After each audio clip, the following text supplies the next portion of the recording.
चलो बेटा, अब मैं आपको एक एक करके बहुत सारी जर्नल एंट्रीज कराने वाला हूँ। इसकी रिक्वायरमेंट क्या, आपको क्या आना चाहिए, आपको आना चाहिए rules of debit and credit, आपको आना चाहिए एनालिसिस और जर्नल का फॉर्मेट।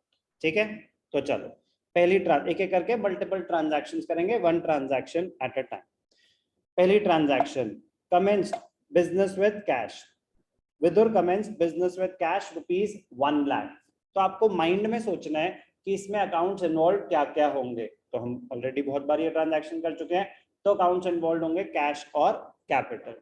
फिर माइंड में सोचना है कि कैश का नेचर क्या है, कैश का नेचर है एसेट, बिजनेस में एसेट्स इंक्रीज हो रहे हैं तो डेबिट होंगे। दूसरा अकाउंट कैपिटल, बिजनेस में कैपिटल बढ़ रहा है तो इंक्रीज इन कैपिटल क्रेडिट होगा। अभी सब आपको माइंड में सोचना पड़ेगा। तो माइंड में सोचने से पहले इसलिए मैंने आपको 2-3 क्वेश्चन लिख के करा दिए थे कि आपको पता हो कि करना क्या है, फिर आप वो माइंड में करेंगे।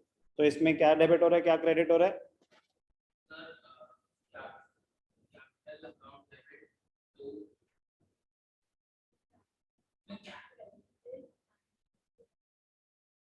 कैश अकाउंट डेबिट हो रहा है, कैपिटल अकाउंट क्रेडिट हो रहा है। कैश अकाउंट डेबिट हो रहा है, कैपिटल अकाउंट क्रेडिट हो रहा है। तो जब आप जर्नल दिखा रहे होंगे तो पहले डेबिट एस्पेक्ट आएगा, फिर क्रेडिट एस्पेक्ट आएगा। दिखाएंगे कैसे, कैश अकाउंट डेबिटेड, लाइन के एंड पे ऐसे लिखेंगे डॉट डॉट डॉट डेबिटेड। आपका जो पर्टिकुलर्स का कॉलम है उसके एंड में dot dot dot debited, space छोड़ेंगे।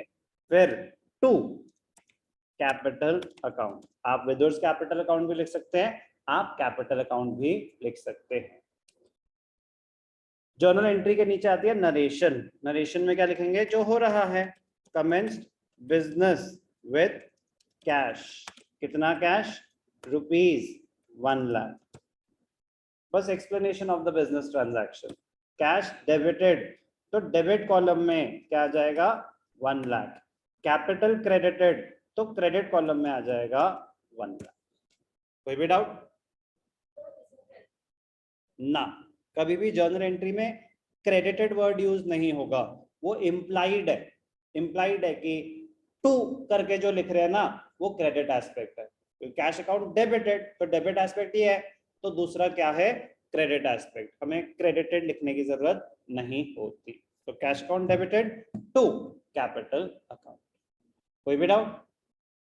अब कैपिटल में बी इंट्रोड्यूस्ड इन कैश और काइंड। तो चलो पहले इसका एनालिसिस करें। अगर कैश अकाउंट डेबिट क्यों हुआ, आरव प्लीज जब आप नोट्स कॉपी करेंगे तो आप भी प्रॉपर एनालिसिस करेंगे, दिमाग में स्टोर हो जाएंगे कॉन्सेप्ट्स। क्योंकि आपके एसेट्स इंक्रीज हो रहे थे। कैपिटल क्रेडिट क्यों हुआ, क्योंकि आपका कैपिटल इंक्रीज हो रहा था। Increase in capital is credit. कोई भी doubt? Now with date of transaction ध्यान रखेंगे, अगर दे रखी है तो April 1, 2000। यहाँ आप ऐसा करेंगे कि जो ईयर है उसको ऊपर एक बार ही लिख दो और फिर उसके नीचे डेट आ जाएगी। तो नेक्स्ट ट्रांजैक्शन भी 2021 की है, April 1।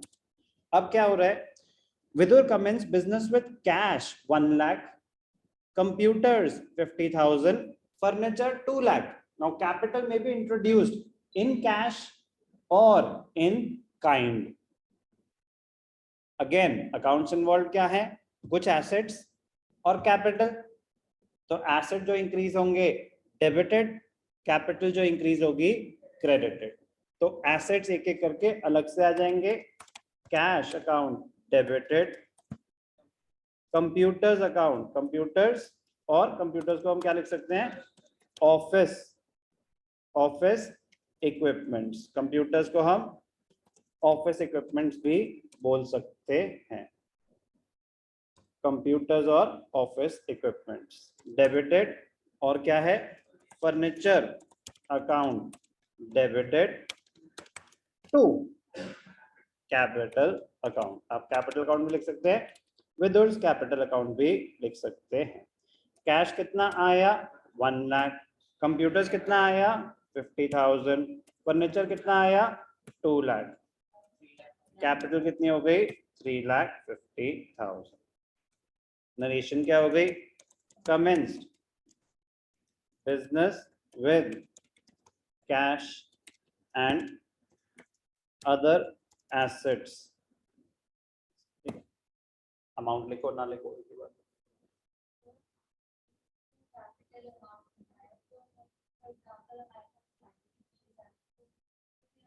लाइबिलिटीज आई मतलब